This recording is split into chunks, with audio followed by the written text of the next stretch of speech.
Hi, my name is Jack. I'm 39 years old and I work as a biologist at a research center in San Diego. My wife Susan is also a scientist.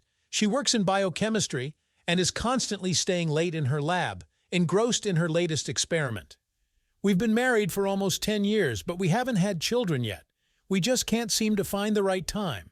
To be honest, our marriage has been strained lately. Susan and I hardly see each other, and when we do, we just communicate politely, like strangers. The passion, desire, interest in each other have disappeared somewhere. Susan is completely absorbed in her work. Her research is more important to her than anything else. And I love science too, but I'm not ready to sacrifice my personal life for it. I've always had a good, friendly relationship with my mother-in-law, Monica, although we didn't see each other very often. She was also a scientist in the past, got her PhD in molecular biology, but then went into business and founded her own pharmaceutical company. She's a smart, energetic, and very beautiful woman, even now at 60. A couple of months ago, Monica called me and asked for a meeting. She said she needed my professional advice and help with a study. Jack, I have an idea for a new drug, but I need a competent biologist to properly formulate and prepare the experiment. Could you take a look at my work? My mother-in-law asked over the phone. Of course, Monica, no problem. Let's meet in a few days and discuss the details, I agreed, flattered by her trust. We arranged to have lunch at a restaurant near her office. Monica looked stunning. Stylish suit, perfect hairdo, well-groomed hands. She spoke enthusiastically with shining eyes, showing me diagrams and calculations on her tablet. Her idea was indeed interesting, albeit controversial. I immediately got involved, started suggesting ways to improve the formula. We talked for several hours, not noticing the time. It was very easy and pleasant to communicate with Monica. She grasped everything on the fly, asked the right questions, joked. I hadn't had such a lively and fascinating conversation in a long time. Even with Susan, we never talked like this, on the same wavelength, understanding each other without words.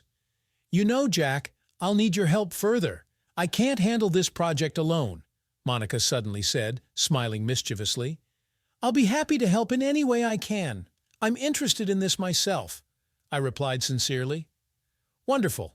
Then I suggest we meet a couple of times a week to discuss the progress of the research. Deal? Deal, I said, shaking her warm, soft hand. This was the beginning of my close collaboration with Monica and an amazing story that completely changed my life.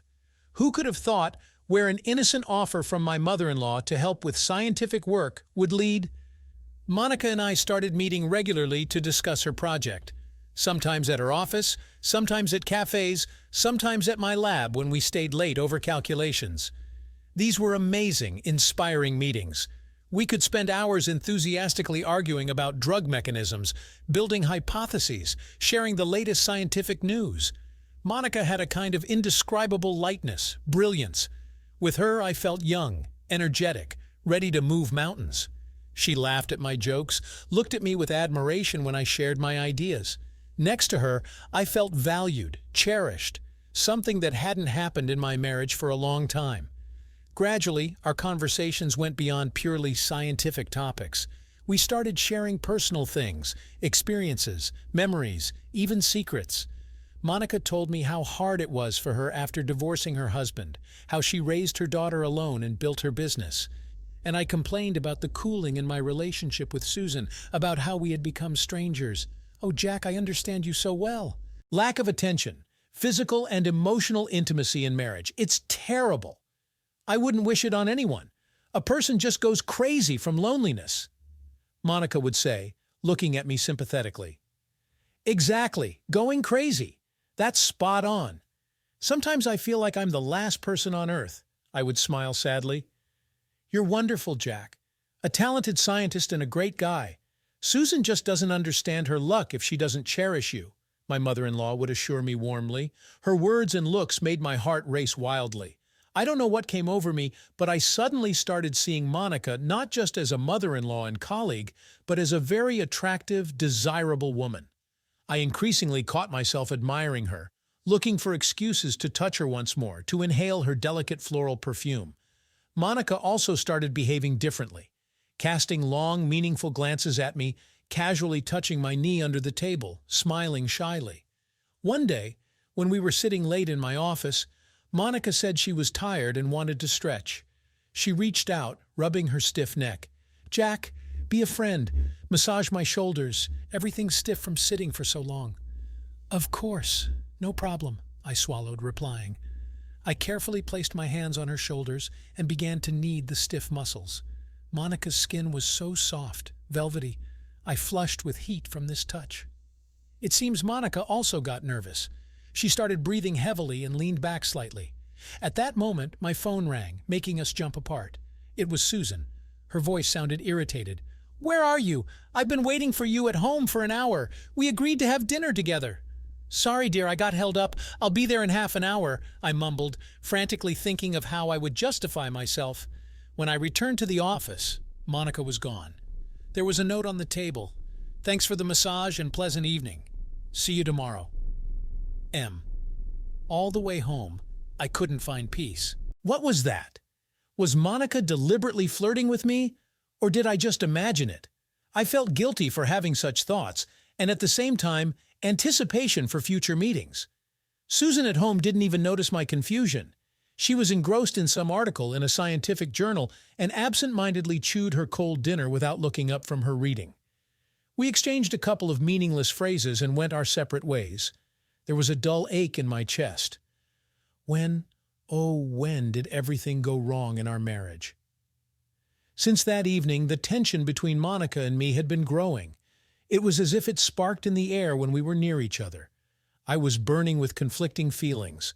On one hand, I was irresistibly drawn to my mother-in-law. On the other, I understood that it was wrong and unfair to Susan. Monica, unlike me, seemed to have no doubts.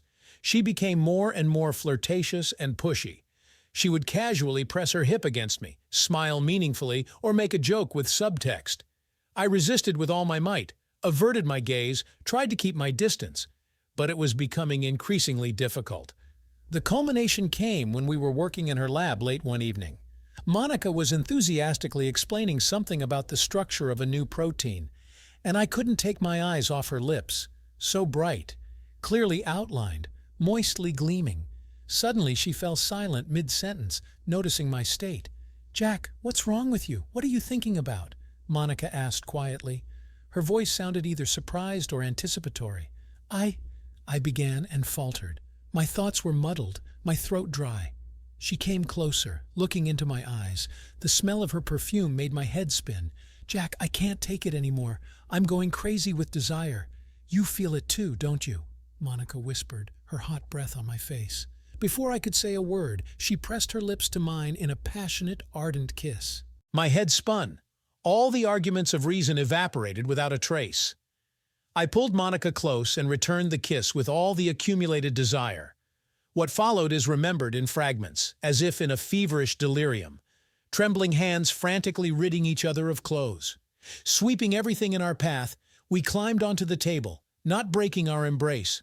Hushed whispers and intermittent sighs echoed off the walls as our passion reached a blinding, all-consuming peak. When the first wave of euphoria subsided, the realization of what had happened came crashing down on me. God, what have I done? How could I? Sleep with my own mother-in-law, Susan's wife. What kind of man and person am I after this? "Jack, don't start. I see where you're going with this. Let's not complicate things," Monica said, noticing my state. "Not complicate? Monica, we're relatives. I'm your daughter's husband. This is wrong. We shouldn't have—" I babbled, frantically pulling on my clothes. "I know, but you wanted this just as much as I did, and your marriage to my daughter has been cracking for a long time. I can see that," Monica cut off harshly. "So let's not make a melodrama out of this." Her cynicism and coldness sobered me like a slap in the face. "So I'm just a way for her to relieve tension and have fun? Another fling?" Burning shame washed over me. I wanted to sink through the floor. I made my way home as if in a daze. Susan wasn't home yet, and that was for the best. I can't imagine how I would have looked her in the eye. I washed myself, trying to wash away the traces of betrayal, and crawled under the blanket. But sleep wouldn't come. Monica stood before my eyes, naked, beautiful, desirable. Something nasty stirred in my chest, lust and desire mixing with self-hatred. The next few days turned into hell. I was tormented by guilt, couldn't find peace. At work, everything fell out of my hands. I made one mistake after another. Susan wondered what was happening to me, but I kept silent or snapped back in response. And Monica, as if nothing had happened, continued to call and write. She suggested meeting again, finishing what we started. I didn't answer, deleted messages without reading. No, I couldn't. Had no right to give in to temptation again, even if I really wanted to. Susan suspected something. Either my nervousness and constant delays at work alerted her, or someone saw Monica and me together and reported it. One evening, she staged a formal interrogation. "Jack, I've been wanting to ask for a long time. Do you have someone? You haven't been yourself lately. Maybe you'll tell me what's going on." "What nonsense, Sue! Where did you get that idea? I just have a lot of work, that's why I'm staying late," I snapped, trying not to look my wife in the eye. "A lot of work or a lot of time spent with my mom?" Susan shot back abruptly. There was steel in her voice. Everything inside me dropped. She knows. But how? From where? Did Monica tell her herself? "What does your mom have to do with this? We're just working together on a project, nothing more." I tried to make excuses. "Don't lie to me. I saw how you flirt and cuddle in corners. Did you think I wouldn't notice?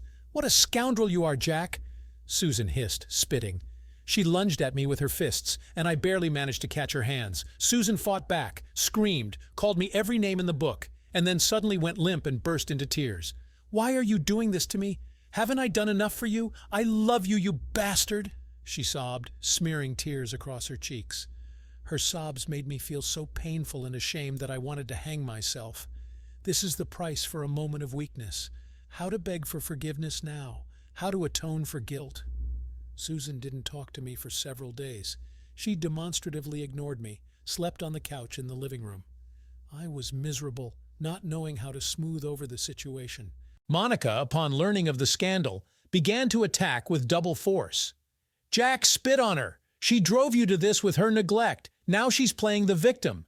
Don't give in to this blackmail," she urged over the phone. I understood myself that Monica was right in some ways. Our marriage had long turned into a fiction, and my affair was just a consequence, not a cause. But it didn't make me feel any less awful. A couple of days later, Monica showed up at my work. She walked into my office, locked the door, and immediately pounced on me with kisses. I tried to push her away to cite busyness, but to no avail. Monica hugged me tightly, drawing me into a passionate, sensual kiss. Her ragged breathing betrayed all the strength of the overflowing desire. At that moment, the door swung open, and how did Monica not notice that she hadn't locked it? And Susan appeared on the threshold, with a huge bouquet of flowers. Apparently, she decided to surprise me and make up. "Ah, so this is how it is? In my own institute? In front of everyone's eyes? I'll, was all the shocked wife could utter. Then she threw the bouquet on the floor, turned sharply, and bolted out of the office. After that, everything spun like in a terrible dream. Susan threw a wild scandal and filed for divorce. She and Monica completely fell out. The daughter didn't want to hear her mother's excuses. Difficulties also began at work. Colleagues whispered behind my back, and the management unequivocally hinted that I should resign voluntarily. I was crushed and emptied. It seemed like life was over, and troubles would pursue me to the end of my days. Only an all-consuming sense of guilt kept me from going completely mad. But worst of all was that I continued to secretly meet with Monica. Yes, I know, it's terrible, but I just couldn't. Didn't want to give her up. As soon as she beckoned with her finger, I flew to a date, forgetting about all the suffering. "Jack, I can't take it anymore. Let's go away somewhere far. Just you and me. Let's start a new life without all these gossip and scandals," Monica suggested once again, and I looked into her shining eyes, listened to her passionate whisper, and understood. She's right. It can't get worse anyway. We have nothing more to lose. "Okay, let's leave. I can't live without you. You're the only thing I have left," I slowly replied, feeling how doom and determination filled my heart. We started preparing for departure, planning to move to another state. I was packing things, selling the car, closing accounts. Monica was also quietly winding down her business. Susan found out about everything, but couldn't do anything anymore. "So you're leaving? With my own mother? Well, you deserve each other. Scoundrels and traitors. I hope you rot in your fornication. She threw at me bitterly at the end. Her words hurt to tears. I understood that I had destroyed everything. My family, career, relationships with loved ones. And all for what? For a suddenly flared passion? I myself shuddered at the realization of my own meanness. But the choice was made. Monica and I got in the car and set off into the unknown, towards a new life. The next 6 months, Monica and I roamed across the country, staying in motels and working odd jobs to make ends meet. Our days were filled with carefree bliss, heartfelt conversations, the joy of joint walks and hopes for the future.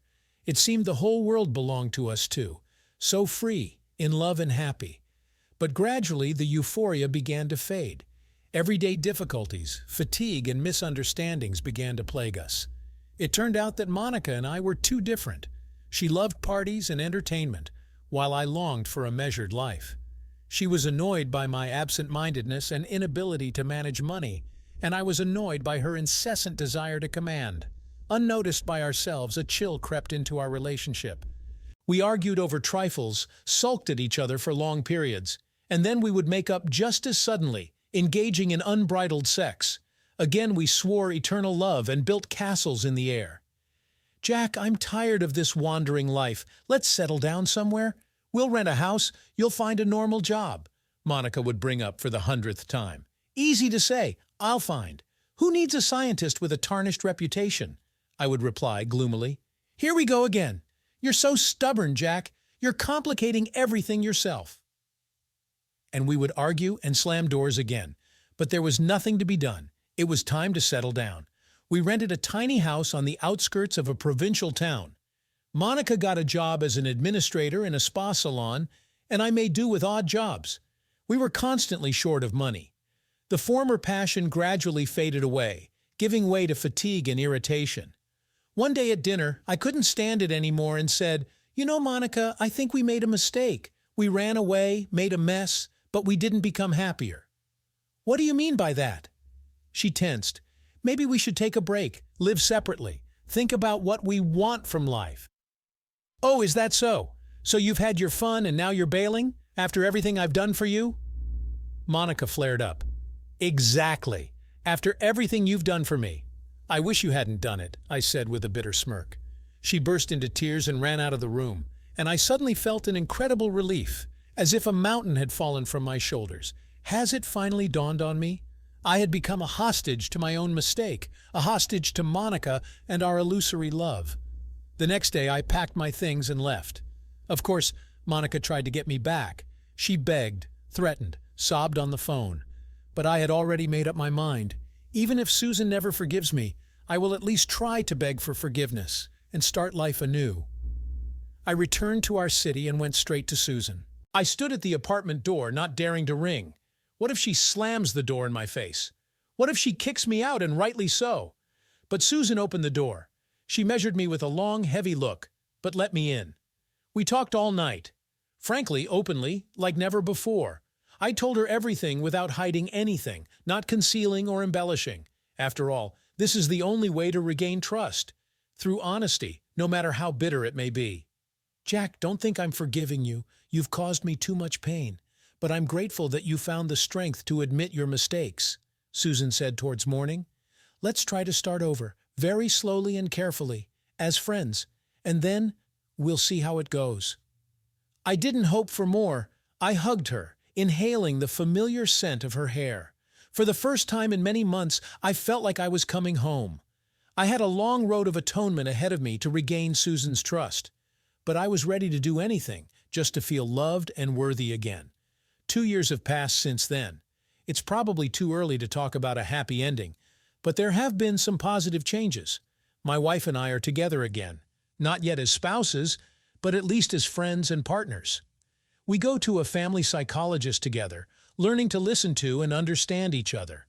I'm also undergoing therapy, working on my self-esteem, learning to take responsibility and not run away from problems. I found a new job in a pharmaceutical company, even if it's not as prestigious. I cut all contacts with Monica. It wasn't easy at first, but I held on. The main thing is that I feel whole and clean again.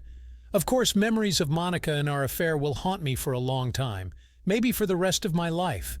But now I know, nothing is worth destroyed trust, broken destinies, broken hearts. No passion, no pleasure can atone for the pain you caused to your loved ones, and to yourself. This is my confession, friends. Bitter, unsightly, shameful. But maybe it will serve as a lesson to someone. It will teach to value what you have, and not chase after illusory happiness. Take care of your loved ones. Don't betray, don't cause pain. Any relationship is work, daily work on yourself and each other. Infatuation comes and goes, but strong feelings are built over years, brick by brick. Don't destroy what you have for a momentary whim. And if you have stumbled, made mistakes, find the strength to admit and correct them. The path of repentance and atonement is hard, but only it leads to peace of mind and to forgiveness. Even if you don't get it right away from those you've hurt, you'll find it in your heart. Learn to love selflessly, faithfully, sacrificially. This is the highest wisdom, and passion and pleasures are just a brief moment, not worth a ruined life. Thank you for listening. I hope my story won't leave you indifferent, and maybe it will keep you from making similar mistakes. Peace and goodness to all, and be truly happy, in harmony with yourself and your loved ones. With this, I end my story. This was the confession of Jack Williams, a sinner and a repentant man. Did you like this story? Let us know in the comments what you liked. Subscribe to our storytelling podcast. Also, don't forget to like and ring the bell so you don't miss more interesting stories. See you soon.